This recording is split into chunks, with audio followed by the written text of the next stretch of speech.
Саламатсыздар, урматтуу мекендештер, урматтуу достор. Биз турган дарек Ибраимова 181 деп аталат. Бул даректи 12-жылы Сыдыков Артур деген жигит 49 жылга арендага алат. Башкача айтканда бул жерде баягындай өзүбүздүн шаардын жаштарын, мектеп окуучуларын футболго үйрөтүү боюнча, машыктыруу боюнча ушундай баягындай өздөрүнүн иш-чараларын жүргүзүп келет экен. Бирок бүгүнкү күндө ошол 49 жылга берилген аренданы жок кылуу үчүн кандайдыр бир күчтөр сотко берип, бул аренда келишимин жокко чыгарууга аракет кылып атышыптыр.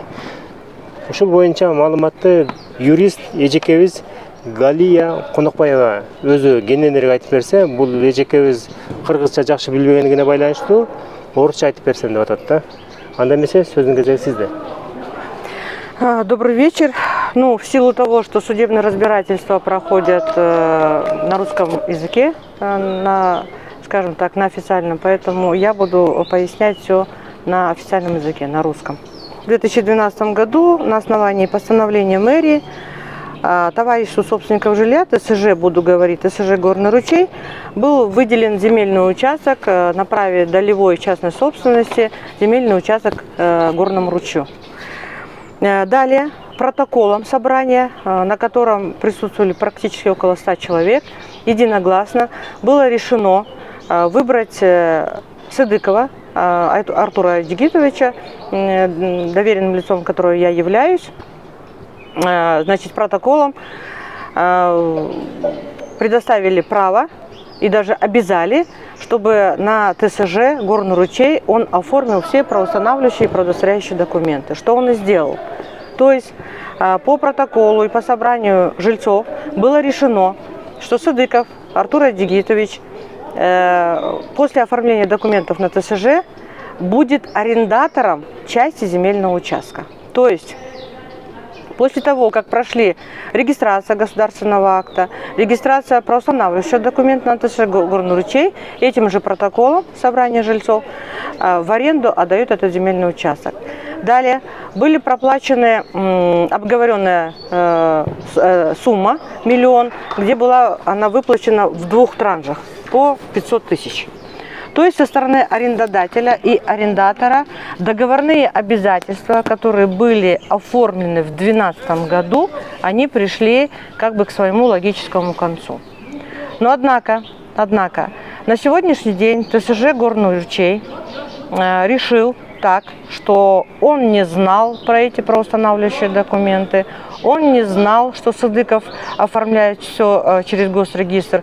И в силу этого подает иск Межрайонный суд города Бишкек о признании правоустанавливающих правоудостоверяющих документов недействительными. Но прежде есть предыстория. Дело все в том, что когда в свое время здесь заведовал все ОАО «Эльбирс», эти судебные разбирательства уже закончились.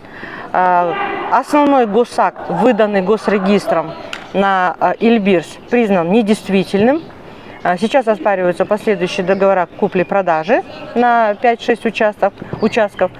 До этих процессов Горный ручей вместе с Сыдыковым были, мягко сказать, на одной стороне. Они были ответчиками, потому что были иски о сносе, о демонтаже, о том, что участок принадлежит не им и так далее. То есть Горный ручей был на одной стороне с Сыдыковым. Однако уже в 2020 году, в силу каких причин, Горный ручей начал уже свою деятельность против своего арендатора. То есть в 2020 году они обращаются в ГИТБ по Свердловскому району. На сегодняшний день это называется ГАСК, да? Государственное агентство. И обратившись в ГАСК, ГИТБ инициирует иск в суд. Подали. 2 года были судебные разбирательства. В течение этих судебных разбирательств 3 раза судом объявлялись выезды на место. И имеются 2-3 акта, которые говорят, что вот на заднем плане у меня находится футбольное поле, крытое футбольное поле, которое по актам комиссий определено как строение, легкое строение. То есть фундамента под этим футбольным полем не имеется. Проверялись другие строения, то есть это администраторская и намазхана. Вы знаете, я уже не знаю, как обращаться, да? Дело в том, что мы сегодня все время во исполнении указов, 5 указов президента Кыргызской республики, это было в 2021 году, один из них, который говорит о подъеме культурно-оздоровительного развития, да, молодежи. То есть нужно, как говорил президент, нужно строить побольше спортивных комплексов, где будет развиваться молодежь. Но, однако, видимо, населению, некоторым определенному кругу лиц это не нужно, имеет свой алчный интерес, и решили, что здесь футбольное поле не нужно, как бы нет необходимости. То есть вопрос стоит, крытое оно или не крытое. И вот сейчас мне возмущает тот факт, что решением первой инстанции было вынесен удовлетворительное решение, иск ГАСК удовлетворили и решили снести, обязали Садыкова снести это футбольное поле и другие строения, которые, я еще раз повторю, они из легкой конструкции. Вторая инстанция, куда была подана мною апелляционная жалоба, Бишкекский городской суд, судебная коллегия Бишкекского городского суда, отменила это решение и вынесла новое. То есть это было настолько законное, обоснованное и мотивированное решение, что там четко, ссылаясь на нормы права, ссылаясь на те материалы дела, которые находятся в этом административном деле, да, было вынесено законное решение. Сейчас там четко было указано, что сегодня футбольное поле не является капитальным строительством. Строение второе, как намазхана, не является капитальным строительством, поэтому было отменено решение первой инстанции. Значит, была подана кассационная жалоба, и 17 мая судебная коллегия Верховного суда, конечно, шокирует этот судебный акт. Он отменяет решение второй инстанции, апелляционной инстанции, и оставляет в силе решение первой инстанции. Я, конечно, понимаю, сегодня постановление, любой судебный акт Верховного суда обжалованию не подлежит. То есть я полагаю, что, как и мнение моего доверителя и многих лиц, настолько Верховный суд сделал исключительную меру, то есть он получилось так, что он лишил возможности человека, который исполняет указы президента, который имеет большое желание, чтобы молодежь росла в нормальном русле, да? Они сейчас просто лишают возможности это делать.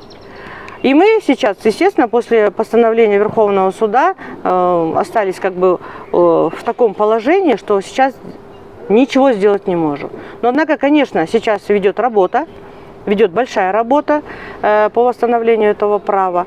При этом я хотела бы обратить внимание, что сегодня любой человек, он обязательно надеется на Верховный суд. Вот я, насколько практик, все надеются на Верховный суд. Но судебная коллегия Верховного суда решила так сделать. Мы еще решение не получили, мотивированное.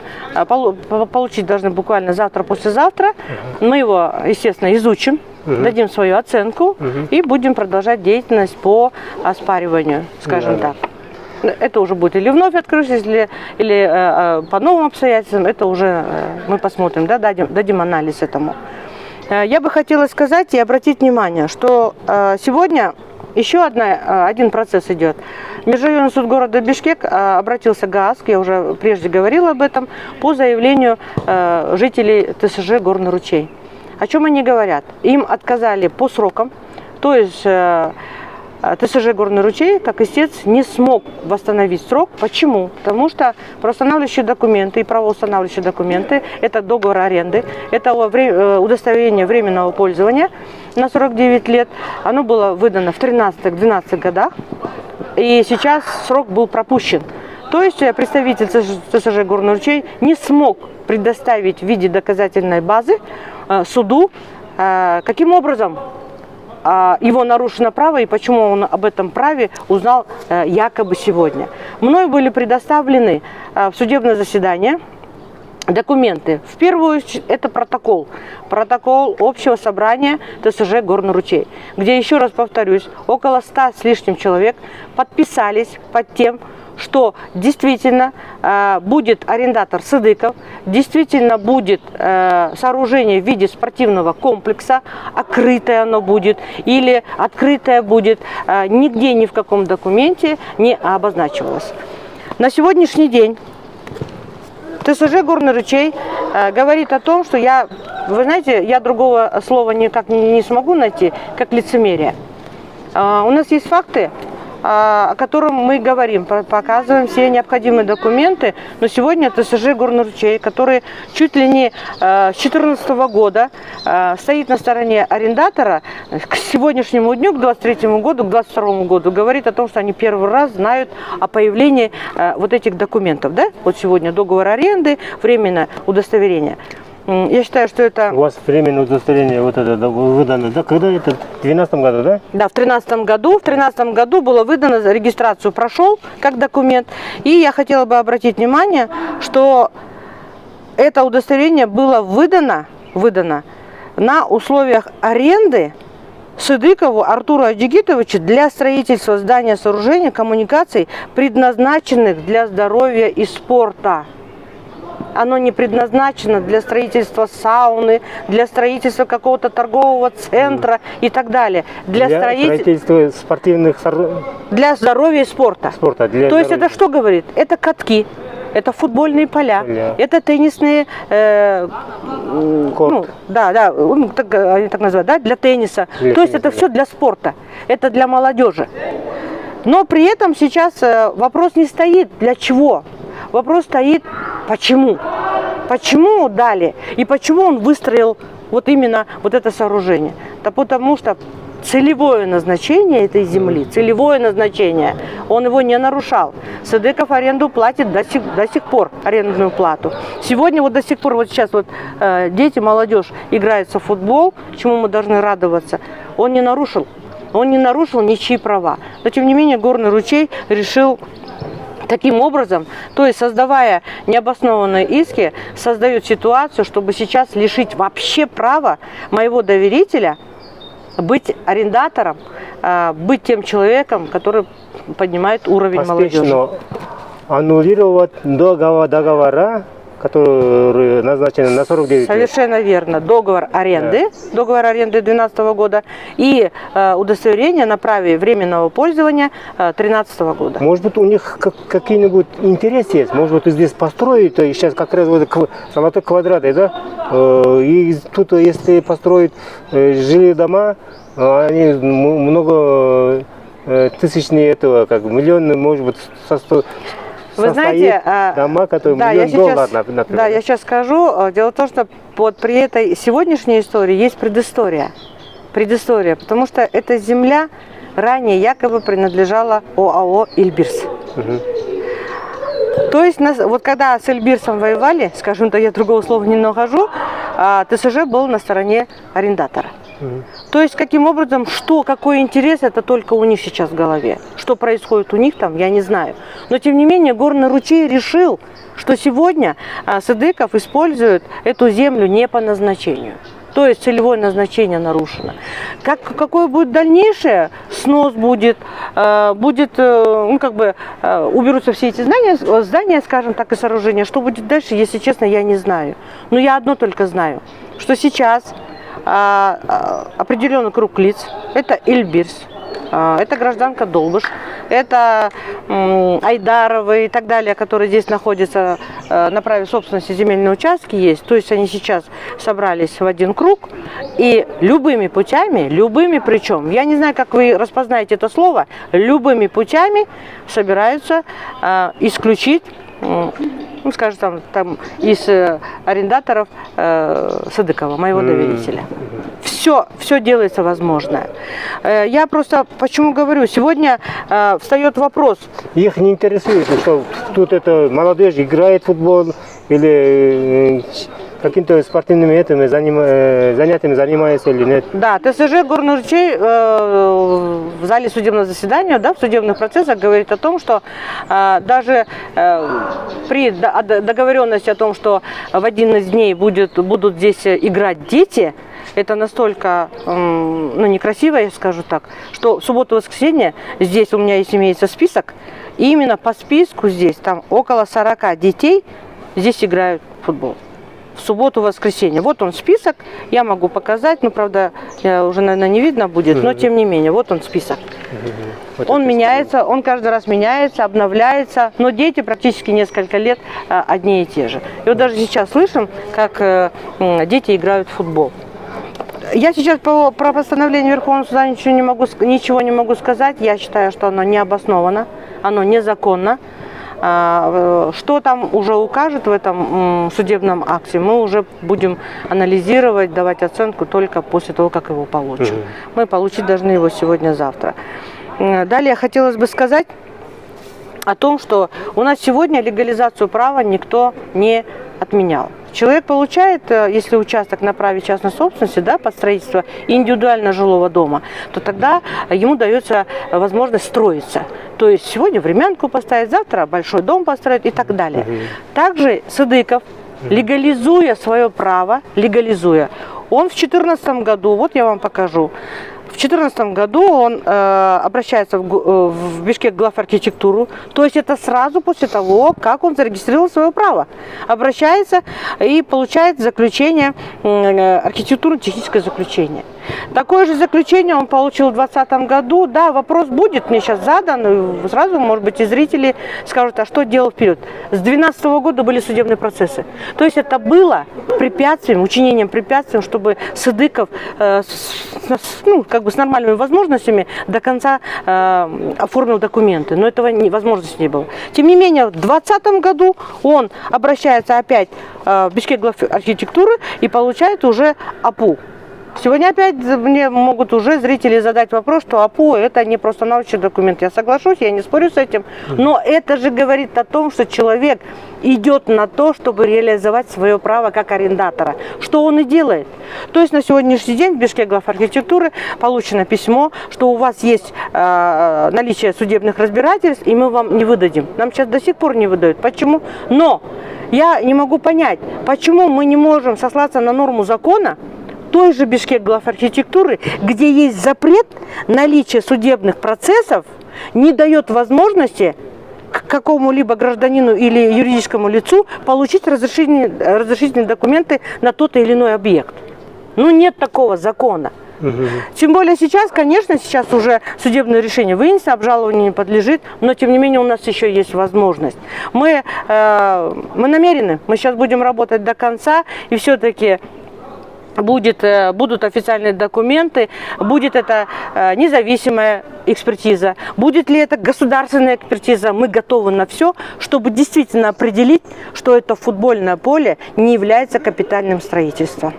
Оно не является. И просто возмущает тот факт, что в материалах дела имеется 3-4 акта про данный нюанс, но суды не дали этому оценку. Если даже не дали, просто решили не обращать на это внимания. Если честно, это проблема. Это проблема судов, которые не могут изучить в полном объеме судебный материал.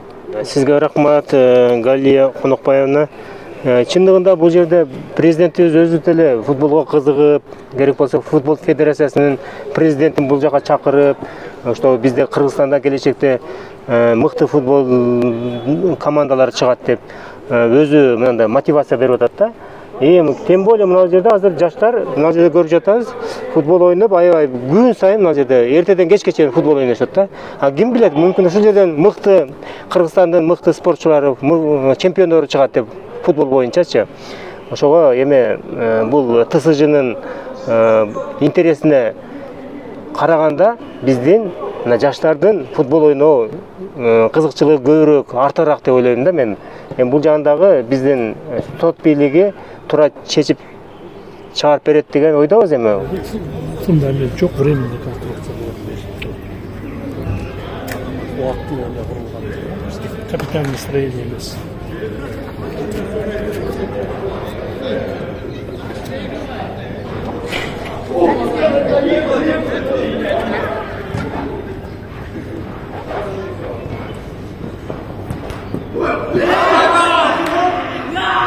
Ойнап турушат. Ошон менен бирге эле ал жерде жашап аткан балдары келип ойношот. Кышында дагы мүмкүнчүлүк болсун деп туруп үстүн жаптырганбыз кийин.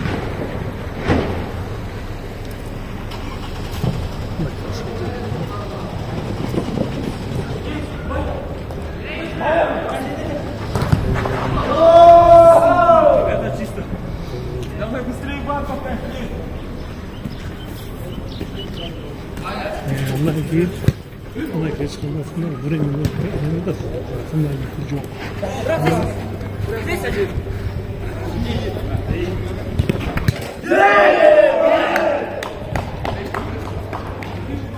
Сізде болса ойнағандардың бұл жерде жуына тұрған, чечіне тұрған раздевалка, душевой, анын үстінде ателье, спортивный формаларды футболисттерге оңдоп, түзөп, тегейіп берет. Ал, мына неменің ішінде? Сары неменің ішінде? Üstünde şu atelye var şu. Evet. Spatini formlar. Bu yerde birinci katta olsa konteynерden kurulganda bu.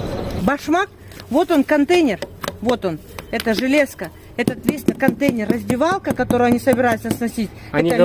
Это легкая конструкция, вот она, вот она. Вот видите, как что они говорят, что это капитально, да? А это, говорит, капитально и подлежит сносу. Каким образом сегодня судебная коллегия Верховного суда, не убедившись, что это капитальное строение, в своем акте указывает, что оно подлежит сносу?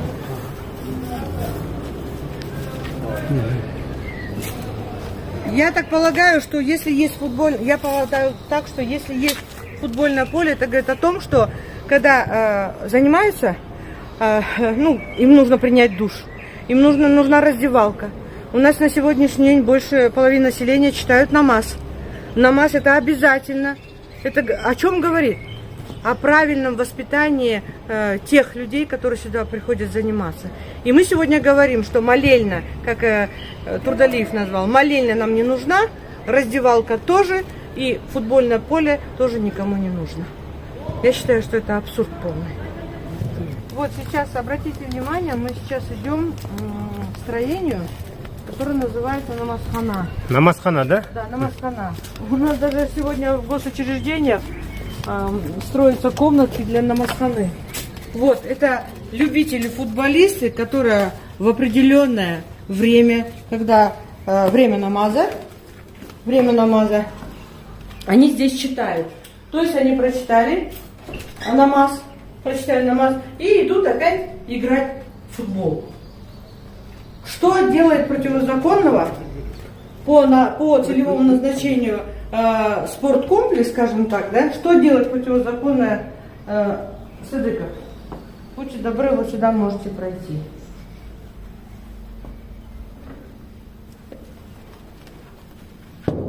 Вот слышите, это пенопласт. Это все в пенопласт. Вот, посмотрите. Какое может быть, что это капитальное? Сейчас хороший борец ударит кулаком, и это все, скажем так, свалится. О чем мы говорим сегодня? Мы сейчас будем алчно относиться к тому, что хотят люди, не зная чего, или будем все-таки воспитывать молодежь в русле правильного направления? Я не строитель, но я уже понимаю, что капитальное строение должно быть на фундаменте чуть ли не менее 50 сантиметров. Посмотрите, где здесь фундамент. Что собирается сносить сегодня ГАСК? Что? Рабицу? Это для футбола. Крыша? Это для того, чтобы зной не падал, укрыться от дождя и так далее. О чем мы сегодня говорим? Где фундамент? Что мы собираемся сносить? И как газ будет сносить? Вот будет, я так думаю, что при сносе, если до этого дойдет, мы будем подключать средства массовой информации, и при сносе каждого, кто будет сносить, будем снимать, и он будет брать ответственность. Вы помните, да, сегодняшнюю ситуацию по кафе «Батуми»? Что сегодня происходит? Сделали ажиотаж, и сегодня, получается, те, которые сносили, несут ответственность. Точно такая же ситуация будет по нашему объекту. Ребята, вот это футбольное поле. Вы занимаетесь, вы любители? Да, Вам нравится это поле? нравится. А вот сейчас вопрос стоит сноса. Как вы думаете, можно снимать? Вот снос этот. И потом, в это время, когда вы занимаетесь футболом, чем вы будете заниматься? Просто кроме Здесь 3 футбола. года уже играем. Сколько? 3 года играет? 3 года играете, года, да? Крыша нужна? Да. Мы зимой и летом 3 года. Без выходных. То есть каждую неделю играем, каждую среду. С 8 до 10. От аренда, а вот который здесь Высадыкова Артура Дегизовича знаете, да? Да, да, вроде. От него какие-то проблемы имеются? Нет, тут все хорошо. Всё Но по хорошо. сравнению с другими полями, которые сдаются, здесь отличные условия. Отличное поле, да? Да. Ну, вот Раньше душ был этот, но потом сделали, сейчас вроде. А вот скажите, пожалуйста, по поводу, вот смотрите, вы в футбол поиграли, ну, открыто говоря, вам принять душ нужно? Да, конечно. А у вас есть мальчишки, которые намаз читают? Да. Вам нужен намазхана? Я думаю, да. Нужен намаз канал, вот читает намаз То пятикратный. есть удобно, он приходит, когда время... Намаз уже почитал и все. Араб взял и намаз читает сразу. Намаз читай. Тут Biz şöyle Кыргызча это вернись. Юрдюры, было тогда выделили. Да. И сейчас получается, мы решаем вопрос, нужно ли вообще это сносить футбольное поле? Куда пойдем, если тут сносят, играют? Нельзя сносить. Я против. Мы здесь уже привыкли, 3 года играем. Здесь же противозаконно ничего не происходит. Все просто играют. Здесь не пьют, не курят, спортом занимаются. Что здесь плохого? Чисто развлечение. Надо сносить, я не знаю, кафешки, там, развлекаловки. Вот здесь есть клуб, его надо сносить. Но никак не поле. Наоборот, нужно условия улучшать, чтобы молодежь еще больше занималась. Да? Вообще польза футбольного поля. Это здоровье. Польза спорта. В чем? Это здоровье. Это правильно? здоровье, молодежь.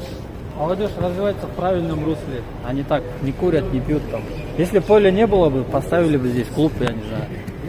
Наркотики, алкоголь, табак. Это же все плохо. А вот еще один момент такой. Сейчас жильцы горного ручья говорят о том, что здесь, когда играют люди, мы слышим только маты, мы слышим только ругань, гогот и так далее. Это происходит? Скажите по факту вот сейчас. Ну, насчет других... Ну, это же игра? Это игра, то есть эмоции же. Здесь люди играют, и эмоции выплескиваются. Здесь никто не дерется, здесь никто между собой не ругается, все друг друга знают.